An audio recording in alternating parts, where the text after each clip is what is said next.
Hi, everybody. Erica here from In the Company of Cards. Hope everybody had a good weekend. I know I wasn't on this weekend. I needed a break because, this news is the news cycle never ends, right? So sometimes you just have to kind of pull the plug yourself. So that is advice from me to you. Should you need to pull the plug on this onslaught of news that we're getting, especially lately, I would do it if I were you. Just a little vacation. Anyway, welcome if you're new. Welcome back if you've been here before. This is a channel where I use Lenormand to look at the energies around us, both politically and in the social climate. This will be brief. Uh, so I guess the first thing I guess that what set me off, or made me decide I needed a little time off, was just the news that the government had recommended that the officer who fired shots into Briana Taylor's house, killing her, apartment, killing her, um, that they asked that he be given 1 day in jail. You know what that's like? That's like if you go to a restaurant and you get really bad service and you tip a penny. It's not like you forgot to tip. It's that you want to make the point. That service was so bad, I'm leaving you 1 penny. I've never done that, but my mother's done that. Anyway, it's kind of like that. It was meant to send a message, this suggestion, recommendation that the officer only get a day in jail. It was a message not to him, not to a judge, but it was a message to Black people, which is, mm, your lives are worth nothing. So, you know, I already know that that's true. But having it slammed in your face like that was a bit much, so that's why I needed a little break. But anyway, the sentencing was just announced. The officer got 33 months instead of 1 day. He faced life in prison. So 33 months, I suspect that the guy's already been in jail for 33 months, so maybe it's a time served thing. But you know what? Let me give everybody the benefit of the doubt. Why did why did the government recommend only 1 day as the sentence for the officer who killed Brianna Taylor? Just curious. Let's see what the cards have to say, and I think I will let Spirit do all the cards. Maybe three. If I need five, I'll pull five. But what was the reason? I mean, I know what I think it was, but what was it really? Yeah. So essentially, why did they do that? Why did they even announce that? Like Scythe, Cross, and Crossroads. These are cards of pain, injury, damage. I mean, they already injured her into her grave. This was meant as you know, a punch in the face to Black people. I mean, there's no question about that. You know, this is a card for pain. This is the card for injury. Um, and it really marks, as if we didn't know it, it is a reminder that we are living in a different world than many of us may have hoped that we were. Um, this is sort of, things were one way, but now it's kind of open season on whoever we decide that it's open season on, whether it's immigrants, whether it's Black people, whether it's gay people, whoever. It's a new day, and we're going to inflict pain at every opportunity. So that's nice. Okay, speaking of inflicting pain, the other thing that had me on the ropes was the news about Gaza and Israel. So Gazans go to the designated places that they're meant to go to get food, and they are mowed down. They are Israel. Israel is, and I'm saying Israel. So if you don't like that, whatever. Some people want me to say Netanyahu. Well, Netanyahu's not by himself. Just like the country of the United States can be held to account for who we have as the president right now, Israel needs to be held to account for who they have at their helm, and it's Netanyahu. So Israel is acting as a purveyor of genocide in Gaza. They are making no bones about it. People will either be shot or starved. There is there's no lipstick that will fit that pig. It just is what it is. So I would like to know if Netanyahu will eventually be convicted as a war criminal in The Hague. So let's look at Netanyahu's fate. I will use the older man card for him. It is just unconscionable. And, now the latest is that, the White House is saying that they were caught off guard by Netanyahu's actions in Syria and against the Gazans. What? I'm not even going to read on that because I know that's not true. Um, and if it is true, it's even a worse indictment. We're giving them all this money and we don't know what they're doing with it. Come on. So I just want to know, will Netanyahu face justice in front of an international tribunal? And we will use the older man as Netanyahu. What rich irony is it that Netanyahu is the one recommending 47 for the Nobel Prize, which he will never get. But I mean, oh, the irony. Okay, so let's see what we get. Looking for the older man.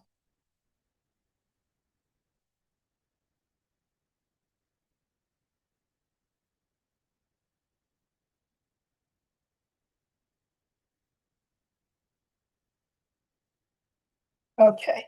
So this stands for Netanyahu. I'm asking, will he meet justice at the hands of the of an international court?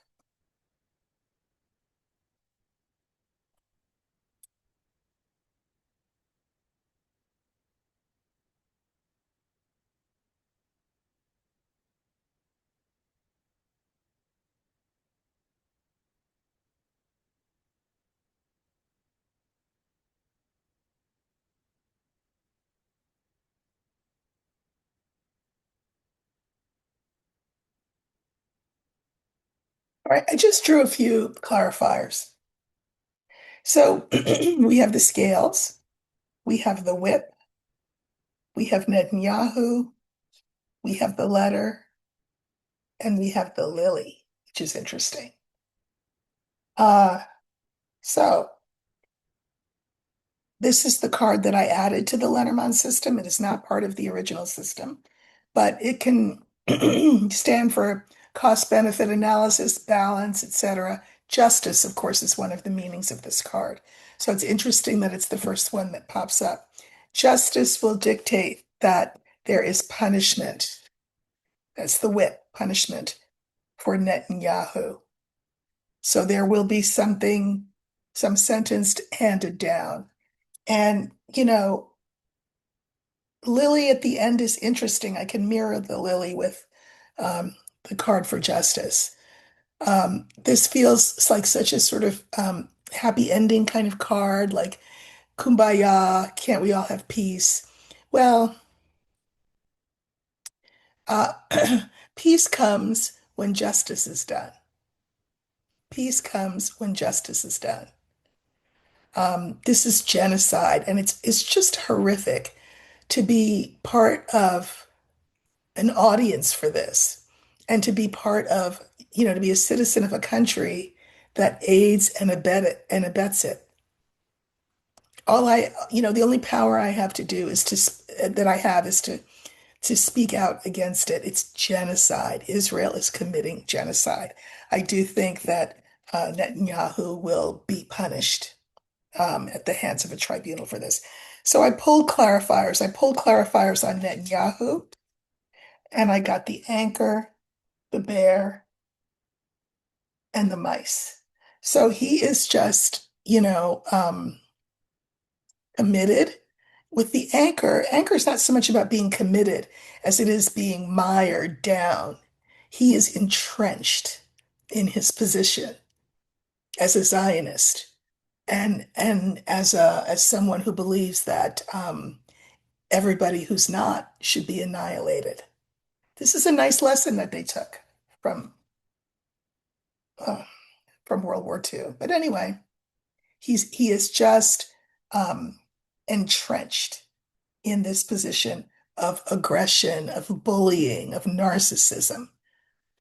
But I like seeing the mice because the mice nibble away at whatever the card before it is. So his narcissism, his bullying action, his genocidal self will in the end get whittled down to size. And remember, the question was about an international tribunal. They will be the one who whittles him down to size. The fourth card is the letter, and the clarifiers are the house, the cross, and the fox. And I'm going to say that whatever decree in the end gets handed down by a judicial international judicial tribunal will be judging the house of Israel, the house of Netanyahu, as doing really bad stuff, um, and doing it knowingly. This is a fox. He knows exactly what he's doing, Netanyahu. And it will be made clear in whatever the sentences that they hand down, the judgment that they hand down, that what a bad actor Netanyahu has been, and what a bad name he's given his country. So we have this lily. Interesting, right? And the clarifiers are the book, the snake, and clover. So remember that before I mirrored this lily with justice. Peace can only come through justice. Lily is the card for peace. Who knows how long? You know how we say, how long? Not long. Who knows how long? In the fullness of time, we don't know. Um, but trouble is coming for him. And I'm going to say, we don't know how long, but I'll tell you what, it's faster than he thinks because this is a fast card. So quick, fast, and in a hurry. Justice is running towards him at the hands of the international judicial body. It's just, I don't know. I know people won't come in my comments justifying this action. I mean, I know who the people here in this community are. If you disagree, you wouldn't be here. Um, so I'm saying thank you in advance for not trying to step to me about how what genocide, that it's not genocide or something like that. It's genocide. It's genocide. It's just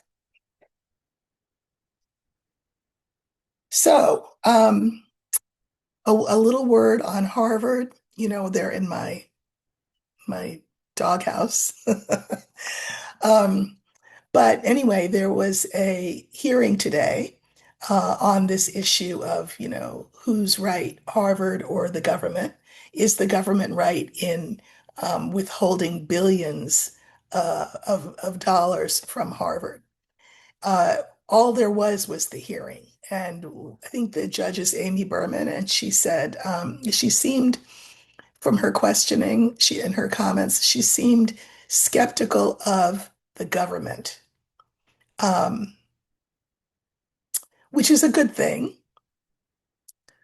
Uh, really, there can only be one winner here.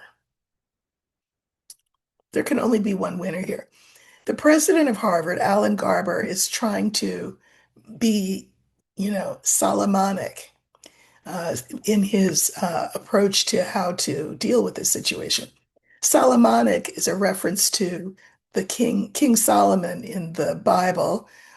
There were two women who came to him for adjudication of an issue, and the issue was there was a baby, and both women claimed that they were the mother of the baby, and they wanted King Solomon, in his infinite wisdom, to award custody of the baby to the person whom he felt was the real mother. So Solomon said, in his infinite wisdom, well, you know what I'm going to do? Because both of you are very impassioned in your argument to me that you are the mother of this child. So here's what we're going to do. I'm going to have a servant cut the baby in half, and then, each of you gets to take half home. And the one woman was like, yeah, that sounds fair. And the other woman was like, no, you know what? Give the whole baby to this one. Now, who do you think said give the whole baby to the other woman? The real mother. Anyway, why did I bring that up? So a Solomonic decision is where you try to split the baby, so to speak. In other words, so that everybody wins, but really ultimately nobody wins. So Garber is saying we cannot win in the end against the government because it can be death by a thousand cuts. Do you know what I mean? He'll take us to court and take us to court and take us to court. In the meantime, he will have withheld everything he's going to withhold. So we can't win. So that's one position. The other position is mine and a lot of the other alumni, as well as a lot of the faculty, which is you have to fight this no matter what, even if it means you go down with the ship, President Garber. You cannot you cannot bargain with a criminal bully. Entertainment purposes only, YouTube. That's our position. He is trying to be Solomonic. Well, if I give a little, then maybe he won't, the 47 won't be so harsh. But whatever. I mean, whenever you dance with the devil, you end up with blisters on your feet. The blisters from the flames of hell. I'm just saying. You can't bargain with this government. But anyway, I'm going to just see. I'm going to pull three cards for each entity. Who's going to win this epic battle? Not just this particular court case, because as Garber says, where there's one, there'll be more. If he, if the government gets defeated in this case, they'll bring another one. But anyway, in the end, who will win? I'll pull three cards for Harvard, three cards for this government. Because the other thing is tick-tock on this government, right? I mean, 47's fading fast. I mean, it's the one good piece of news that I have for us today. All right, so let's see. Who's going to win this epic battle? Harvard or 47?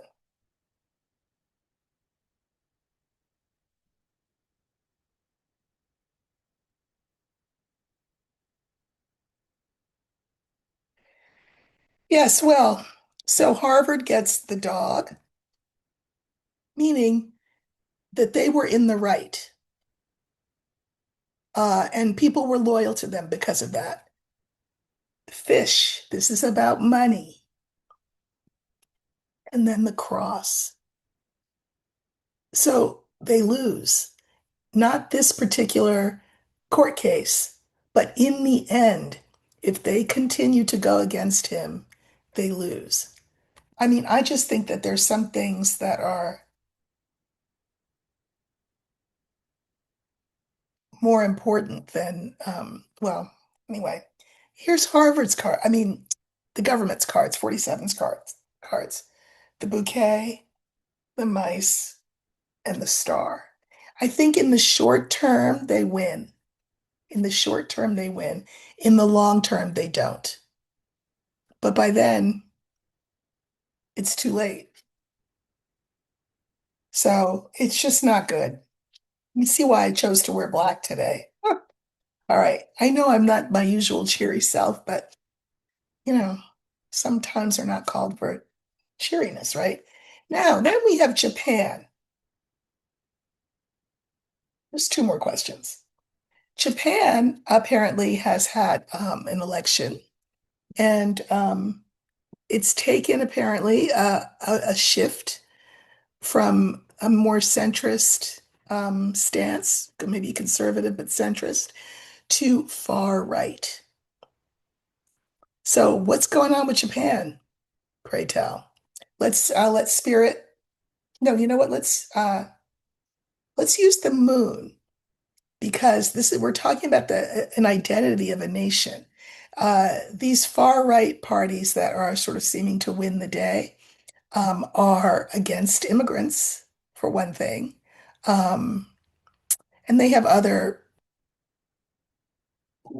just the typical kinds of platform planks that you'd see in a um, far right position. So what's going on with them? I'll let Spirit give me five cards. What's going on with Japan? The rest of the world has gone the other way, like not the rest of the world, but Canada, Australia, not the rest of the world, yeah, because we've got Italy going right. We've got France, which I can't say is going left. So, but we do have Australia and Canada who say, yeah, no, we don't want any part of this right-leaning thing. And of course, Japan has close ties to Australia, so that's significant. So, let's see. Let's see what's going on with Japan.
Now, I have to say, I'm not as versed as I should be in the minutia of the situation. All I really know is that they've had elections and that the government has gone from where it was to a far more right direction. So the cards are the anchor, the bouquet, the coffin, the woman, and the key.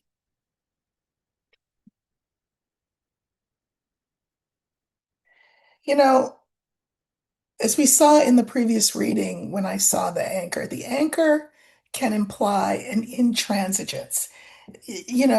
Historically, Japan was of quite the closed culture, um, homogeneous and unwilling to, you know, open themselves up too much to the influence of the rest of the world. So they could be returning more to that traditional perspective. Uh,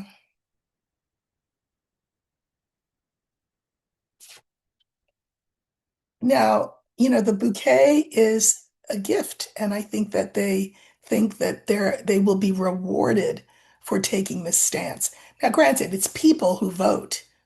So the people probably think that this will be a good thing for them to return to, again, a more closed society. Coffin here a lot of times can mean transformation. It doesn't mean that here.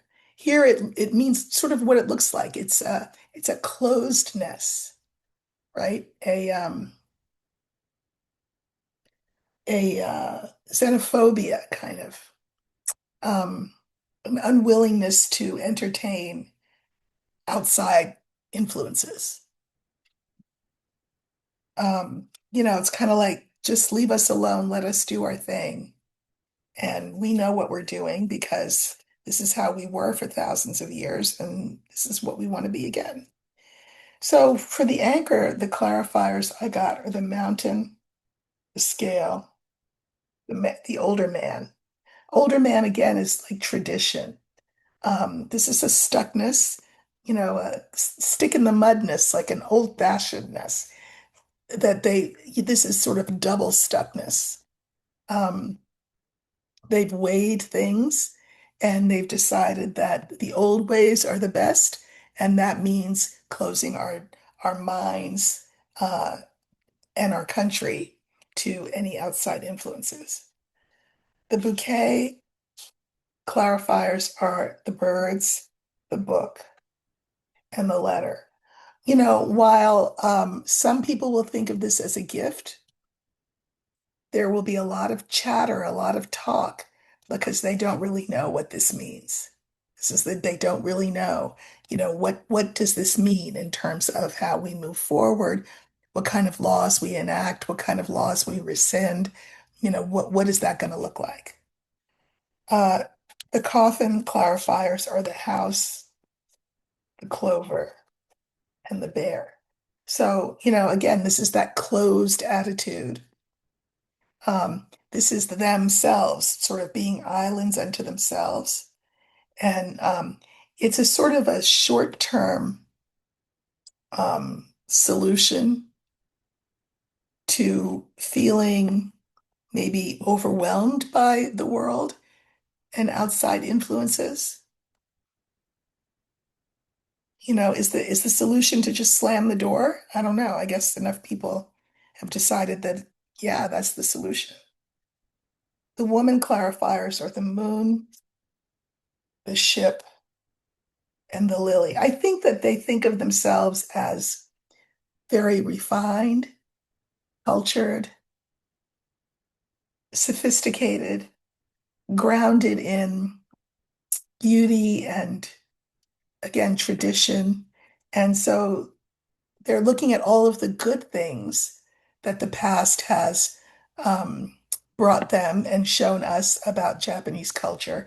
And it's like, in French, they call it, what is the book? À la recherche du temps perdu. They're looking for a lost time. They're going back, like it's a nostalgia thing.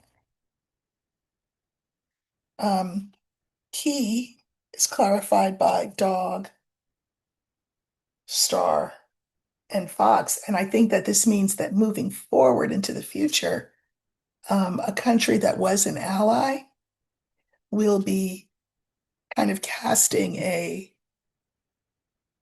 jaundiced eye on the rest of the world that they used to be allied with, including us. This is just an inward turning. I think it's just a response to everything going on out there that feels threatening to them. So we'll see where that goes. Okay, and then the last thing. So I thought it was kind of amusing, kind of, not really, that 47 is really upset that his vice president, JD, went secretly.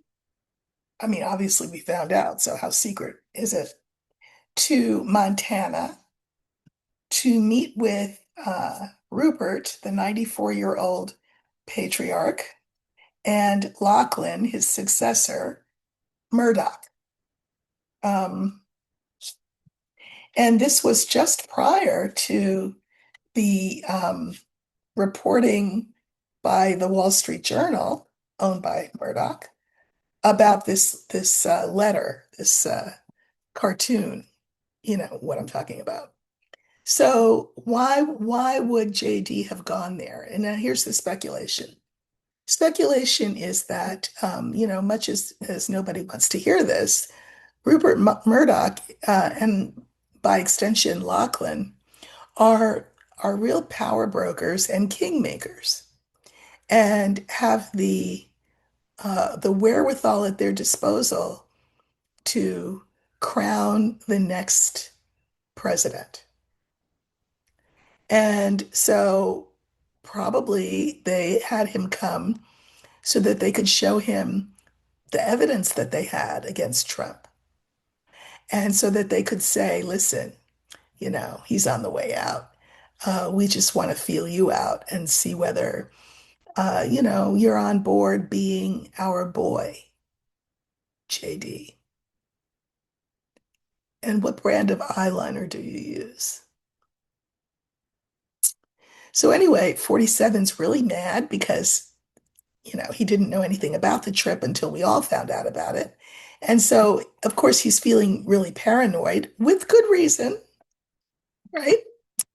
And so I want to know,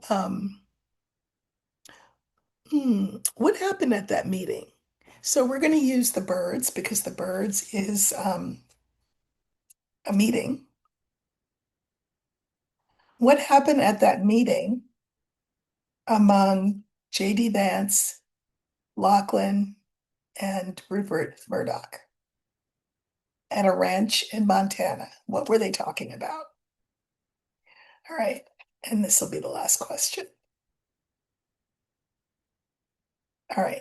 Tomorrow I will have woken up on the right side of the bed, I hope. Depends on the news.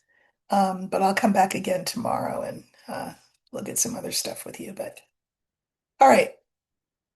Please do like, share, subscribe. Thank you all so much for your support. Let's see what's today, 21st. Later, towards the end of the week, I'll put up the details I'll talk about the details of the free readings that I'm going to do on August 1st. Just so you know, August 1st is a Friday. Um, and I'll do them for a couple of hours. It will be first come, first serve. If you want to see how I do it, you can look back at previous videos. I think I've done it twice before. I did it way back in October and I did it again at New Year's. So this is just to celebrate the channel's first anniversary, and to thank you all for helping to grow it. All right, so we're using birds and we want to know what was that meeting about between J.D. Vance and the Murdochs.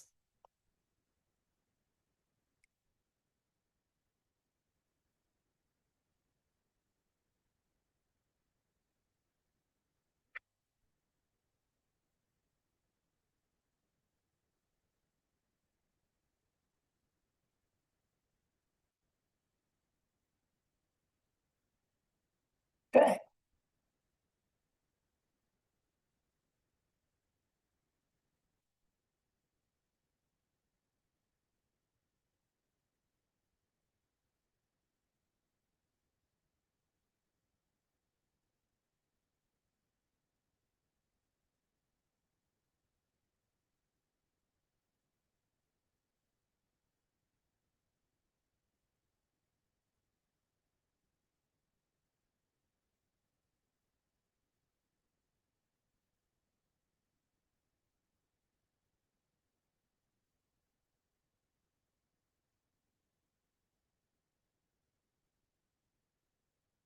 I think 47 was right to be paranoid.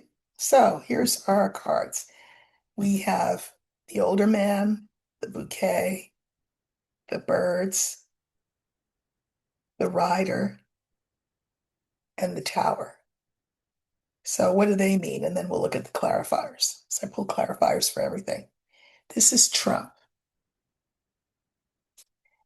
And This is JD having been summoned to receive a potential reward at this meeting.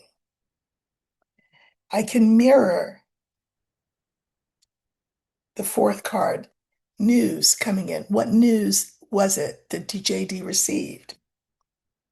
That he was going to be made an offer that he would feel was a reward. And what did that have to do with? Government. So let's go back to this old man. This old man is 47. So what went on at the meeting? What did they talk about? Clarifiers are clouds, mice, and scythe. So this is Trump.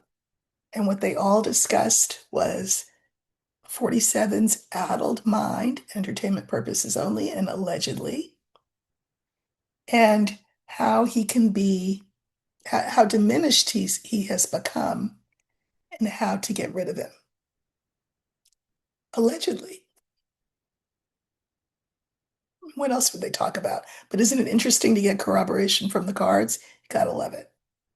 This is putting me in a better mood than I started out being in.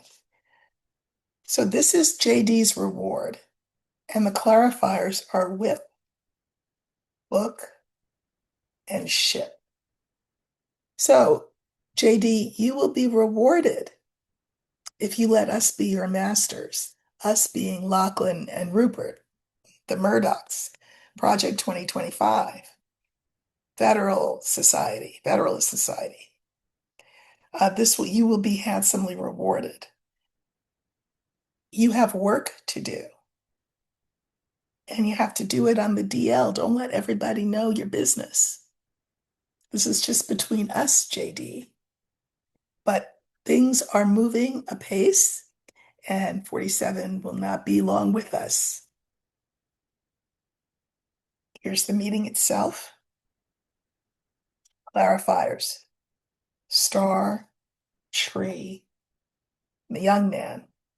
Meeting about the future and saying to JD, you have a bright and healthy future. You are the future of the party. Now, not that he is, but again, remember what I said. If the Murdochs say that he is, the Murdochs will engineer the appearance that he is. So you've got a long, fruitful, healthy career, going far into the future. If you play your cards right, that will be your reward. Clarifiers for the writer, the heart. We think you're great, JD. We love that you're a pseudo hillbilly and that you went to Yale and that you like to own the libs. Whatever. You're our kind of guy. And here's some money to sweeten the pot.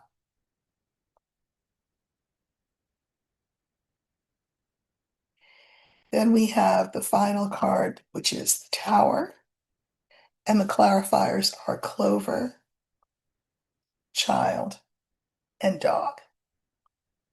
So this was a meeting about government. I think JD kind of came away feeling like he hit the lottery, how lucky he is. I think that JD, while he is a self-serving operator, uh, he is a pawn. He will be as much of a puppet of the Murdochs and of Peter Thiel uh, as anything. He will be you know, the piece that they move around on the board the way that they want him to move. And and he will be loyal to them, while at the same time trying to appear, because I can mirror it with this, trying to appear loyal to 47. Really, I mean, he's not going to come out and say anything overtly negative about 47. But I said the other day that he knows how to damn 47 with faint praise so that, 47 will think that he's on his side, but really when you read between the lines, it sounds like he's being undermining. But for 47's purposes, 47 will think that he won't really get it, that JD is going to walk right over his body and take his chair. So we already figured that that's kind of what the meeting would be about. The cards have corroborated that that was what the meeting was all about. Again, they call Murdoch the kingmaker, but for now anyway, we still have a vote. If they can stop gerrymandering and throwing people off rolls and making it harder for women to have ID to vote. Anyway, this is just a chapter in the saga. There is more to come. And happy Monday. And thanks for joining me. And I will see you tomorrow. Take care.